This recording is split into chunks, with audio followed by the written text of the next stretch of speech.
할렐루야. 하나님 살아계십니다. 우리 찬양 하나 할까요? 내 영혼이 은총 입어 하는 찬양 같이 찬양하고 말씀 듣는 시간 갖겠습니다.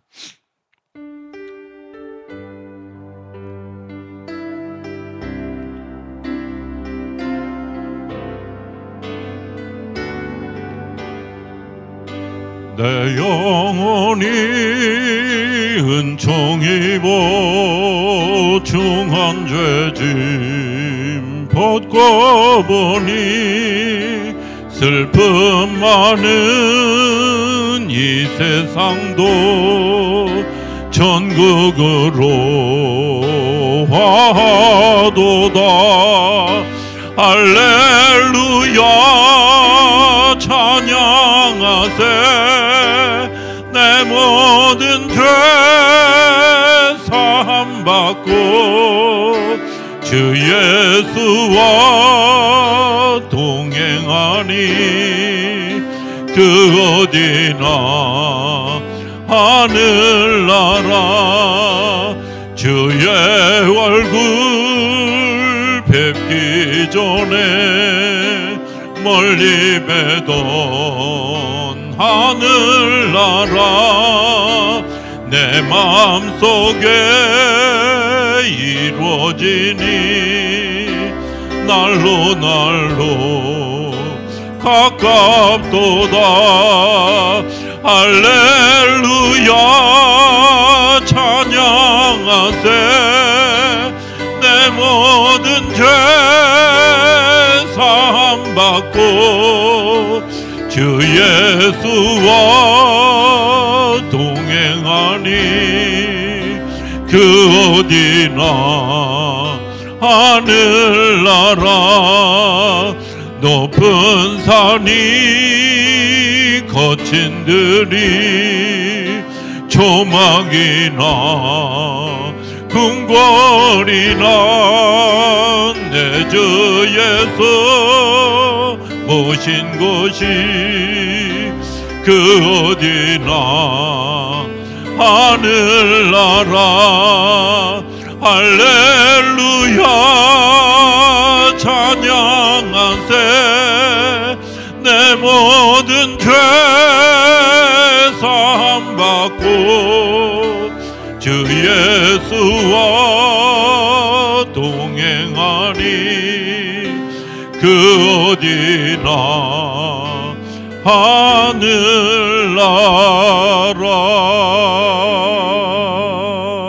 하늘나라. 아멘.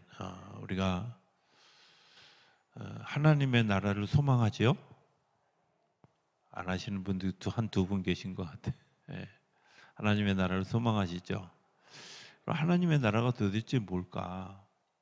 하나님의 나라는 어디에서부터 시작할까?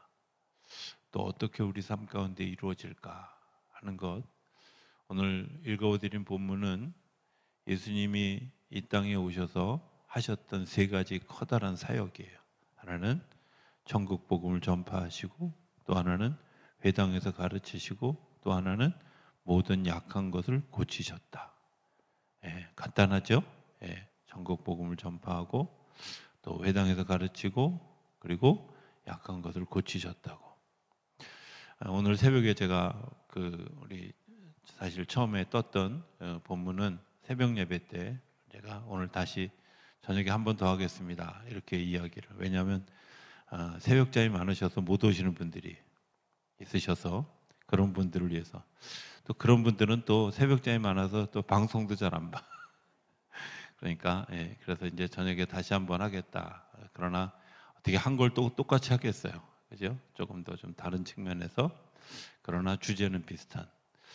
제가 이제 올 강림절을 준비하면서 이런 커다란 테마 네 가지를 정했어요. 하나는, 첫 번째는 하나님 우리의 생각을 바꿔주세요. 두 번째는 하나님 우리의 마음을 바꿔주세요. 세 번째는 우리의 행동을 바꿔주세요. 네 번째는 우리의 삶을 바꿔주세요 하는 거죠. 우리의 생각이 땅에 머물러 있으면 하나님의 나라를 볼 수가 없습니다. 그래서 우리의 생각을 일깨워 주시기 위해서 하나님 우리에게 말씀해 주시는 거예요. 그 다음에 우리의 마음을 바꿔주기 위해서 하나님이 하시는 일이 뭐냐면 감동시켜 주시는 거예요. 우리의 마음이 바뀌어지는 건 사실은 뭐 때문에 바뀌어요? 내 생각이 바뀌어서 되어지기도 하지만 하나님께서 주시는 감동이 우리 안에 있을 때 하고 우리의 삶이 바뀌어지는 거예요. 자녀들을 키울 때 그 자녀들에게 가르쳐서 아이들이 부모의 마음을 따르는 게 아니라 깊은 오랜 교제의 시간을 통해서 부모를 신뢰하고 사랑하기 때문에 따르는 거잖아요.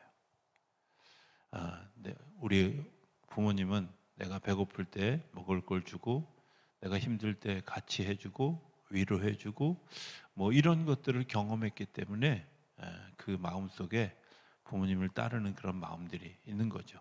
하나님도 마찬가지거든요. 우리가 하나님을 따를 수 있는 거 사실은 어떻게 따라갈 수 있을까? 내 마음이 하나님께로 향하여 가는 거잖아요.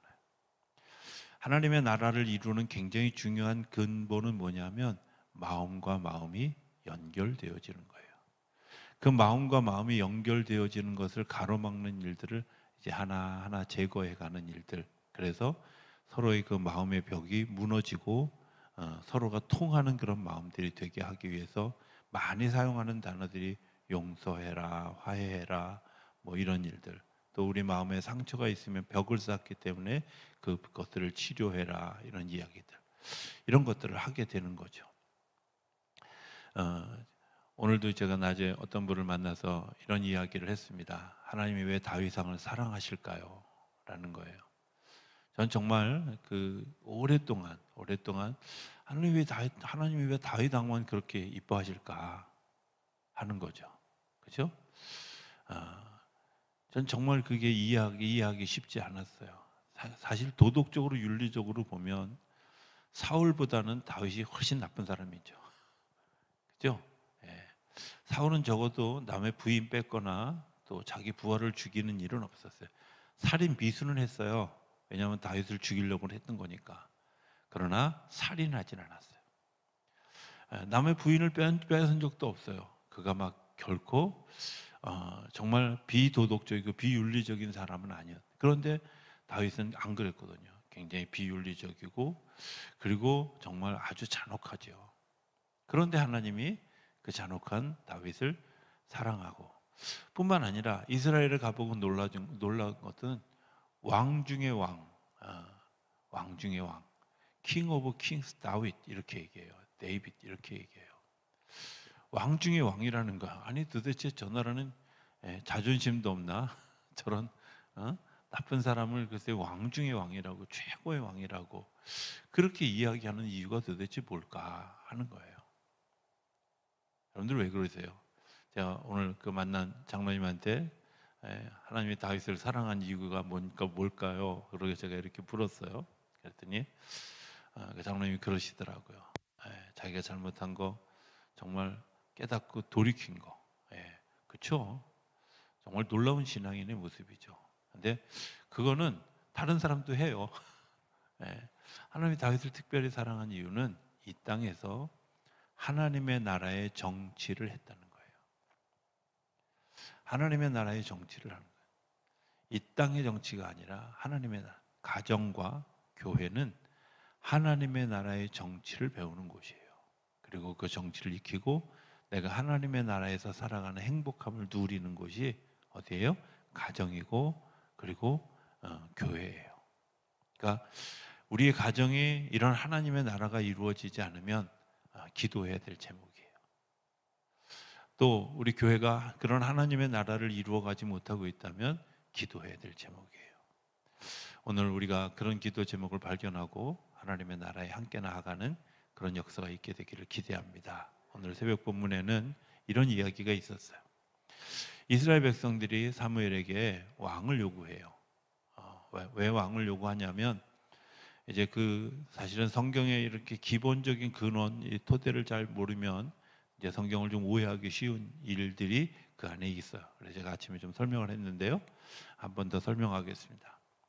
이스라엘의 사사는 상근직 근무자가 아니에요. 그러니까 늘 저 사람 사사야, 그게 아니라요. 사사로서 사는 게 아니라 평소에는 딴 일을 하다가 전쟁이 나거나 재판을 하거나 뭔가 지도력이 필요할 때는 그 사람이 사사의 자리에 와서 사사의 일을 해주는 거예요. 그러니까 특별히 거기에 대해서 어떤 사사들은 굉장한 책임감을 가지고 그 일을 하는 게 아니라 그냥 나에게 주어진 기능적인 일을 했던 거예요. 그런데 사무엘은 그런 사사가 아니었어요. 아주 자기가 파트타임 근무자이면서도 불구하고 풀타임 근무자처럼 아주 열심히 일했다는 것이 7장 마지막 절에 나와요. 그가 평상시에도 그 나라를 돌아보기도 하고요. 그리고 라마에 돌아와서 자기 집에 왔을 때도 그 이스라엘 나라를 위해서 기도하기를 쉬지 않았다고 그렇게 얘기를 해요. 그런데 그 아들들이 아니야. 그러니까 그 아들들 때문에 이스라엘 백성들이 왕에 대한 요구를 하기 시작한 거예요. 그런데 이스라엘 백성들이 요구한 왕은 어떤 왕이냐면 옆에 나라의 왕처럼 늘 있는, 우리나라 식으로 얘기하면 대통령 월급 줘서 대통령으로 세워서 그 사람이 모든 일들을 관장하게 하고 그리고 그 일들을 이제 처리하게 하는 그런 직업인으로서의 왕을 요구한 거예요. 이해되셨죠? 예. 그러니까 쉽게 얘기하면 파트타임 근무자를 풀타임 근무자로 바꿔달라 이런 얘기예요. 우리를 위해서. 그런데 8장 이제 4절 이후에는 어떤 이야기를 하냐면 하나님이 왕의 제도가 어떤 폐단이 있는지를 이제 이야기해줘요. 우리 그 본문 좀 한번 띄워봐 줄래요? 사무엘상 8장에 있는 이야기. 자, 사무엘이 왕을 요구하는 백성에게 여호와의 모든 말씀을 말하여 이르되 너희를 다스릴 왕의 제도는 이러하니라. 그가 너희 아들들을 데려다가 그의 병거와 말을 어거하게 하리니 그들이 병거 앞에서 살릴 것이며. 자, 무슨 얘기냐면 왕을 세워주면 너희들이 그 왕이 너희를 돌보는 것처럼 생각하기 쉬운데 알아야 될 게 있다는 거야. 그 중에 첫 번째는 너희 아들들을 그 전투를 하기 위해서 이제 군인으로 동원하고 군인으로 동원된 그 자녀들이 왕을 보호하기 위해서 왕의 앞에서 행하게 될 것이라는 거예요. 사사하고 달라요. 사사는 이 전쟁이 나면 전면에 나서서 나를 따르라, 이게 사사였어요. 그래서 기드온이 나갔을 때도 앞장서서 나갔잖아요. 그렇죠? 그런데 왕이 생기면 왕은 이 나라의 상징이기 때문에 이 왕을 지키기 위해서 많은 군병들을 동원해야 되는데 그 군병들을 동원하기 위해서 당신들의 아들들이 그 일을 하게 합니다. 지금은 이게 당연한 것처럼 생각하지만 그 당시에는 이스라엘이 그렇게 된 거지. 지금도 우리나라의 대통령을 지키기 위해서 경비단이 있죠. 그 다음에 또 수도방위 사령부가 있죠. 이런 여러 군데에 군인들이 포진해 있고 경찰들이 포진해 있잖아요.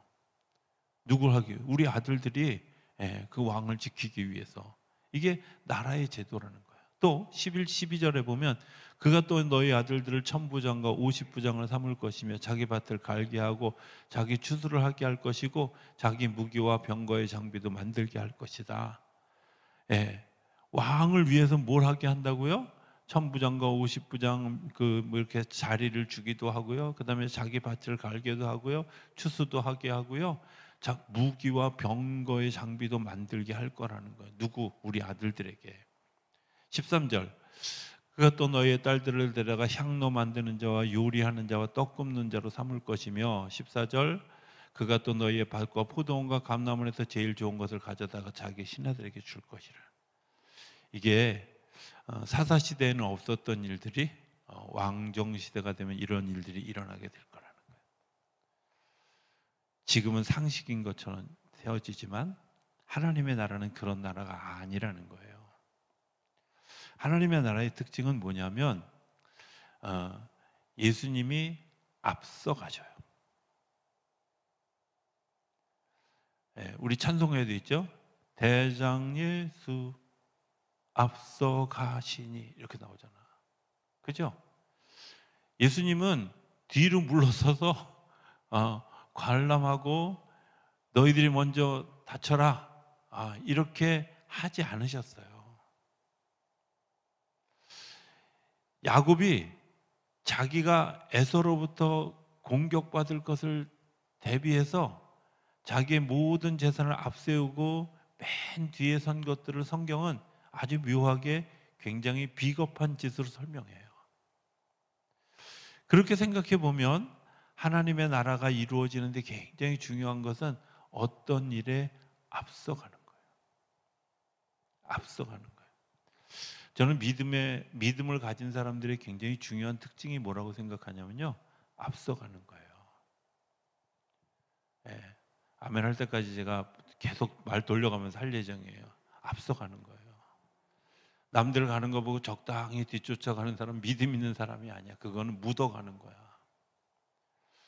믿음은요, 하나님이 나에게 주신 확신을 가지고 앞에 가는 거예요.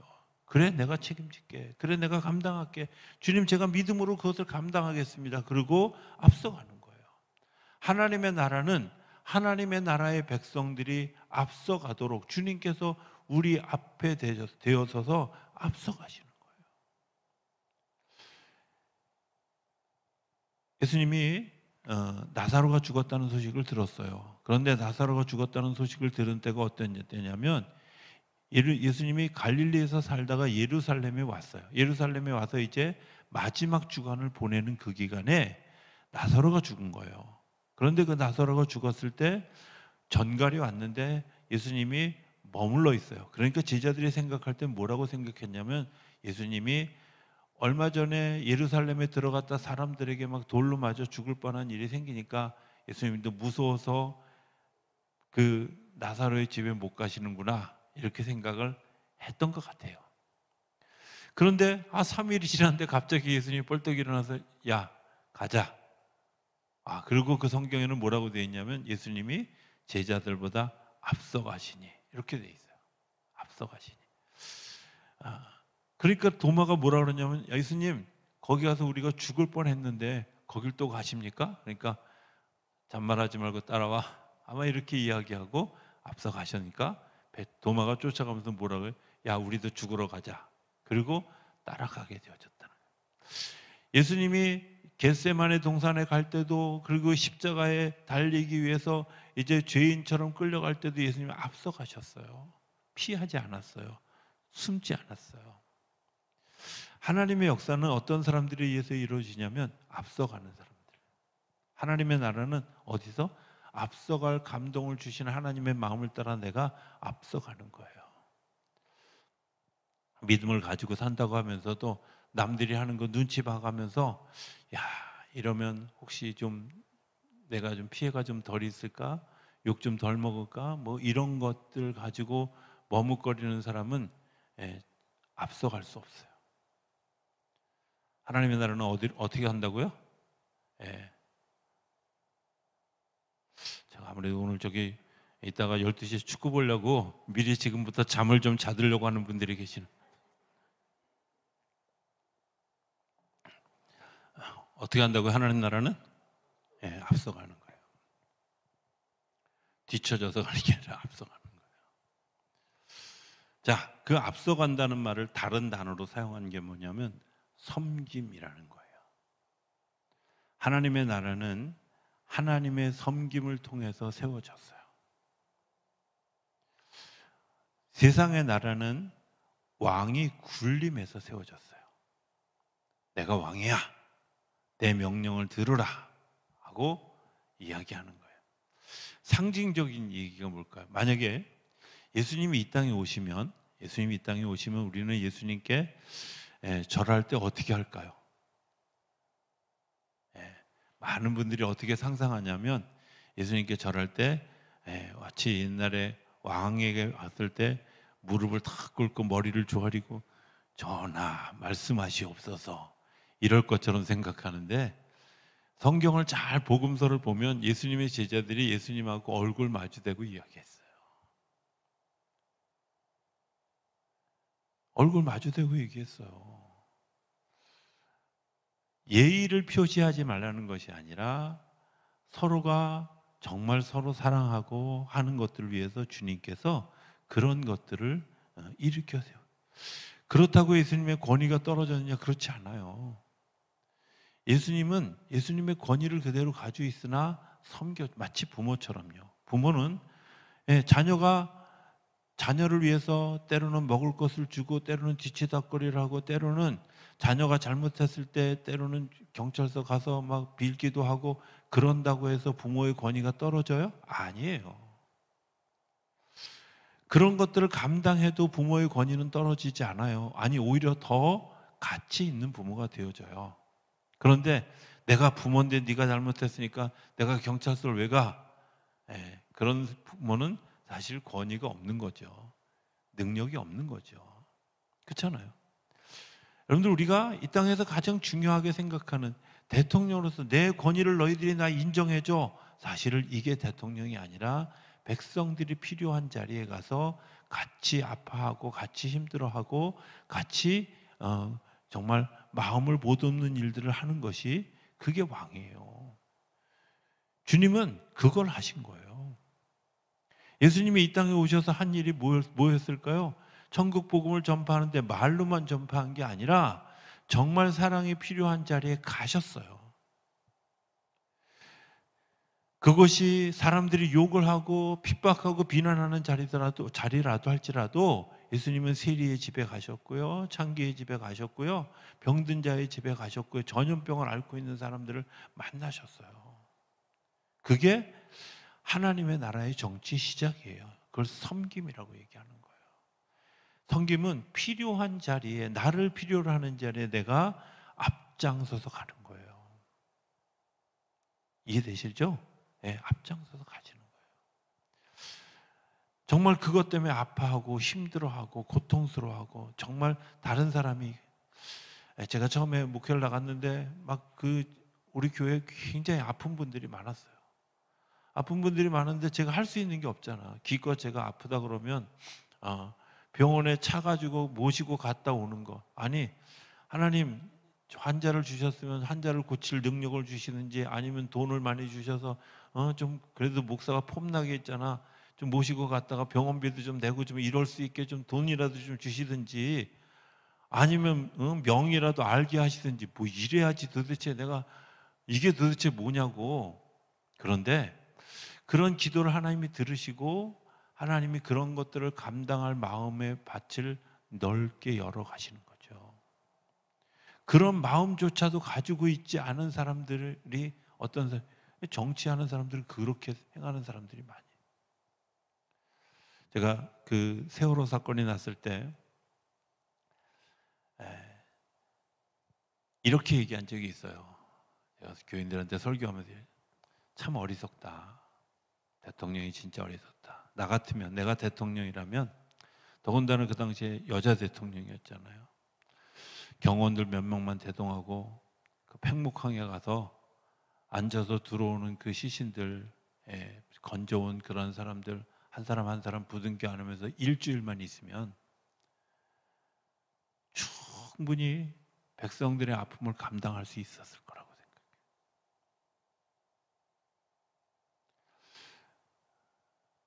이번에도 좀 아쉬운 건,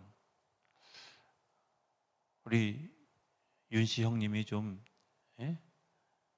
그 일들 때문에 아파하는 그런 사람들, 자녀 잃은 사람들 그냥 안아주시면, 그냥 품어주셨으면, 그렇게까지 이렇게 시끄럽게 한 달이 지났는데도 불구하고 무슨 진상규명을 하는지 진상짓을 하는 그런 일들은 안 했을 거라고 생각해요. 모르지, 또 그럼에도 불구하고 할지도. 그런데 진짜 중요한 건 상처가 남지는 않잖아요. 예수님이라면 과연 어떻게 하셨을까? 간단하죠. 우는 사람들과 더불어 같이 울었어요. 아파하는 사람들과 더불어 같이 울었어요. 그게 섬기는 거예요. 아파하는 사람 때문에 나도 같이 아파하는 거죠. 힘들어하는 거죠.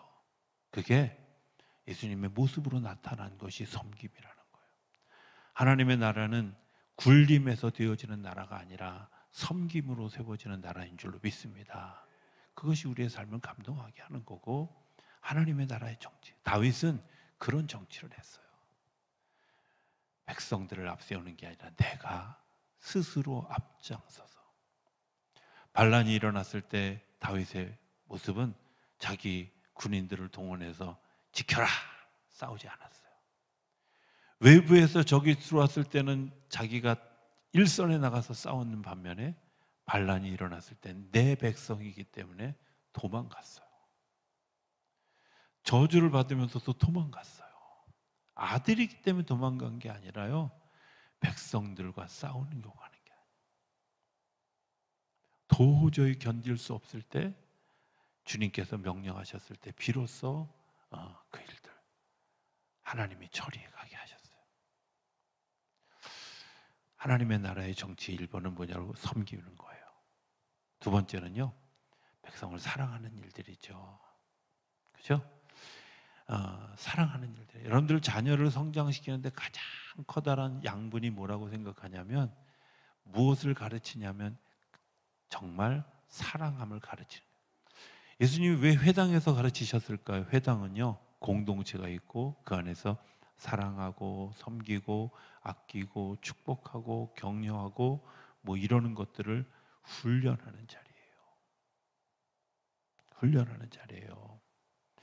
내 이익을 취하기 위해서 남의 것을 빼앗는 자리가 아니라 내 것을 나누어주고 나누어준 열매들을 경험하는 자리가 회당이에요. 그래서 회당에서 가르치시는 거예요.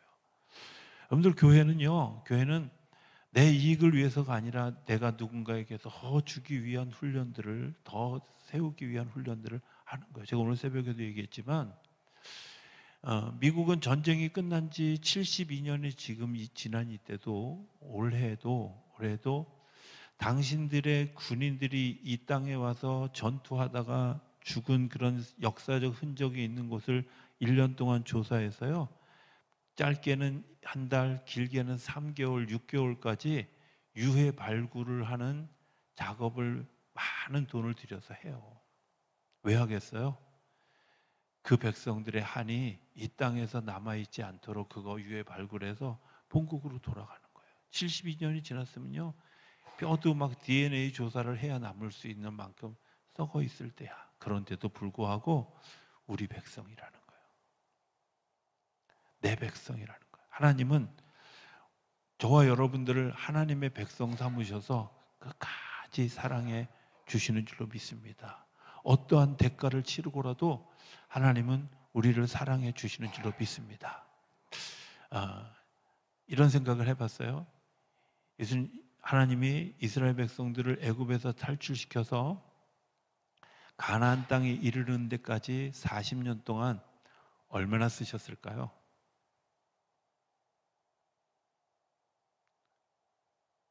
잘 못 알아들으셨어요? 예. 애굽에서 이스라엘 백성들 데리고 나와가지고 가나안 땅에 데리고 가는 데한 40년 걸렸잖아요. 여러분들 성경책에 없는 얘기인가요? 40년 걸렸잖아요. 자, 이 40년 걸리는 동안에 예수님이 이 이스라엘 백성들 40년 동안 여기 데리고 가는 데까지 돈을 얼마나 들였겠냐고. 아직도 계산이 안 되시는 건가요? 얼마나 쓰셨을 것 같아요? 예. 그렇게 계산이 안 될 때는 이렇게 얘기하는 거예요. 천문학적 숫자가 들었다. 이렇게. 생각해 보세요. 하나님이 그래야 될 이유가 뭐가 있어? 이스라엘 백성들이 애굽 땅에서 그렇게 고생하고 그렇게 힘들어하는데 그들이 우리를 구원해 주세요, 제발 살려주세요, 막 이렇게 하지도 않았어요. 우리 너무 힘들어요, 우리 고통스러워요, 종살이가 너무 어렵습니다, 이렇게 부르짖는 소리를 들으시고 하나님이 어마어마한 비용을 들여서, 천문학적인 비용을 들여서 이스라엘 백성들을 약속의 땅 가나안까지 데리고 가는 거야. 빼놓지 않고 모든 사람을, 심지어 덤으로 잡족들까지. 그 사람들이 나중에 말썽을 일으키지만 말썽을 일으킬 걸 다 알고 있음에도 불구하고 원하는 사람 누구든지 하나님이 그 어마어마한 비용을 들여서 우리를 데리고 가는 거예요. 마찬가지, 오늘 우리들의 삶도 마찬가지 아니겠어요? 하나님, 우리가 하는 일이 다 좋아서 쟤는 내 마음에 너무 들어, 그래서 사랑하는 사람이 글쎄 몇 대일까요? 제가 만약에 제가 어느 날 일기에 그렇게 썼어요. 만약에 내가 내가 내 아들이라면 나는 어찌할까? 엄마 벌써 맞아 죽었을지도 몰라. 끔찍히 말을 안 듣고 끔찍히 힘들게 하고 끔찍히 어렵게 하는 이런 자녀를 하나님이 정말 우리를 끝까지 사랑해요. 하나님의 나라는요, 한 사람도 소외되지 않고 한 사람도 놓치지 않고 끝까지 알파와 오메가 되셔서 사랑하시는 나라가 하나님의 나라예요. 근데 세상의 나라의 정치는 그렇게 않잖아요. 그죠? 대를 위해서 소를 희생해야 됩니다. 다수결이 나오고 이런 것들, 이런 일들이 뭐예요? 그 다수결도 때로는 조작하잖아요. 그죠? 자, 이게 세상의 나라의 정치예요. 하나님의 나라의 정치는 한 사람도 소외하지 않는 거예요. 끝까지 기다려주고 끝까지 견뎌가는 거죠. 저는 교회가 해야 될 굉장히 중요한 일들 가운데 하나, 예수님이 하셨던 일들, 오늘 본문에 나타난 것처럼 각종 병자들이 있어요. 병자들을 돌보는 일 쉬운 일이 아니죠. 저는 그런 거 기억해요. 저희 큰애 삼촌이 그 큰 외숙모가 제가 중학교 때 쓰러지셔서 거의 움직이지 못하는 식물인간 상태로 30 몇 년을 사셨어요. 근데 그 부인 돌보느냐고 당신이 먼저 돌아가셨어요. 얼마나 힘든지를 제가 보았어요. 당신이 정말 꼭 필요한 그런 일들을 해가면서 부인을 돌보았던 그런 일들을 제가 눈으로 보았고 또 몸으로 느꼈는데 굉장히 힘든 일이잖아요. 주님이 우리의 아픈 것들을 돌아보아 주시는 거죠. 상처 입은 사람은요, 쉽게 마음을 열지도 않아요. 상처 입은 사람은 쉽게 믿지도 않아요. 근데 믿지도 않는 그 완악한 마음의 문을, 믿지도 않는 그런 받아들이려고 하지도 않는 그런 그 완악한 사람들을 주님이 끝까지 사랑해 주시는, 이렇게 하나님의 나라가 시작되어지는 줄로 믿습니다. 또 하나 중요한 일 하나만 더 이야기할게요. 지도자로 세워져 가는 게 하시는 거예요. 성경에 보면 지도자가 될 만한 사람들이 별로 없어요. 이 사람은 이래서 안 되고 저 사람은 저래서 안 되고, 그 가끔 저기 이렇게 유머집이나 혹은 뭐 페이스북에 예화처럼 나오는 그런 이야기가 있는데 제가 그냥 뭐 시답지 않아서 안 외우는 그런 예를 들어서 어느 교회에서 담임 목사를 청빙하는 공고를 냈습니다. 그래서 여러 사람이 지원을 했어요.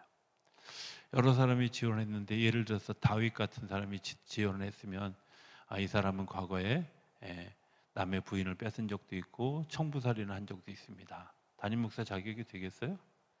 이 사람은 그 젊고 30살인데요. 젊은데요. 아직 부인이 없습니다. 그리고 이 사람 맨날 맨발로 여기저기 돌아다니기를 좋아하고 맨날 만나는 사람은 아픈 사람, 병든 사람, 세리, 창녀 이런 사람들만 만나러 다닙니다. 여러분들 담임 목사로 청빙할 수 있겠어요? 근데 그게 예수님이에요. 잘 보면 성경에는 정말 이 시대에 담임 목사가 될 만한 사람들이 거의 없어요. 바울요, 성격 괴팍해요. 베드로 덤벙대고 사고치기 일수예요. 여러분들 이런 사람들이, 그런데 하나님은 그런 사람들을 지도자로 세워가신다는 거예요. 지도자로 세워가시는 거예요. 하나님의 나라는 하나님의 나라의 사람들을 지도자로, 그리고 완성된 자로, 온전한 자로 세워가게 하시는 하나님의 능력이 있는 자리입니다. 교회도 저는 마찬가지, 우리가 가정도 마찬가지, 가정도 자녀들을 세워가는 거죠. 그죠?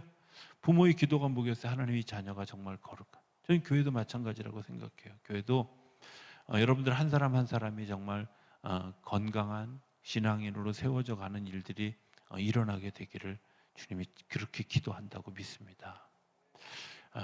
제가 좀 유난스럽게 막 우리 성도님들 막 앞에 나가서 뭐 발표하고 시키고 막 이러는 거 여러분들 힘드시죠? 알아요. 근데요, 그게 지도자로 세워져 가는 저는 과정 중에 하나라고 생각해요. 무대 한 2번만 서보면 그 다음부터 떨림이 없어져. 두려움이 없어져요. 내가 책임 있는 자리로 서가는 그런 일들이 굉장히 중요한 일들이잖아요. 하나님 우리를 그렇게 세워요. 자, 마무리하면서 제가 이렇게 한번 좀 이런 생각을 해보게 됩니다. 하나님이 우리에게 이제 어떤 사명을 부여하실 때 그 사명을 부여하시면서 우리에게 물으시는 질문이 있다고 생각해요. 로버트 슐러 목사님이 사람에게는 믿는 사람에게 네 가지 유형의 사람들이 있다는 거. 하나는 노노 피플이에요. 뭐든지 아니요, 안 돼요, 못 해요 이런 사람들. 예. 그런 사람들이 희망이 있을까요? 예, 별로 없죠. 그다음에 두 번째는 요요 피플이에요. 그러니까 우리가 왜 이렇게 살 쪘다가 살 빠졌다가 막 이런 거 요요 현상이 생겼다 그러잖아요. 그러니까 이랬다 저랬다 하는 사람이죠. 예, 변동이 불평이 많은 사람, 요요 피플이에요. 그다음 블루 피플이라고 하는 피플이 있어요. 이거는 말은 많은데 실천이 없는 사람들. 네 번째 사람은 뭐라냐면 고고 피플이라고 그냥 가는 거죠. 믿음대로 그냥 가는 거예요. 주님께서 우리에게 부청하시는 건 가라. 내가 믿음으로 가라. 그런데 그 믿음으로 가라 말씀하실 때 우리에게 물으시는 질문이 있어요. 그게 뭐냐? 내가 나를 사랑하느냐였어요. 베드로를 주님께서 파송하려고 할 때 베드로에게 주님께서 물으셨던 질문이 뭐예요? 내가 나를 사랑하느냐. 이사야를 부르셔서 이사야에게 파송하실 때 주님께서 물으시는 질문이 뭐였어요? 네가 할 수 있느냐? 감당할 수 있느냐? 그렇게 물어요. 내가 나를 사랑하느냐. 예레미야를 부르시면서 네가 무엇을 보느냐 물으시고 난 다음에 여전히 네가 나를 사랑하느냐. 오늘도 우리가 하나님의 나라의 정치에 사용되어지기를 원하십니까? 우리 안에 먼저 채워져야 될 하나님의 품성이 있는데 그게 뭐예요? 하나님의 마음을 가지고 하나님을 사랑하는 겁니다. 주님이 우리에게 그렇게 부르시죠. 네가 나를 사랑하느냐.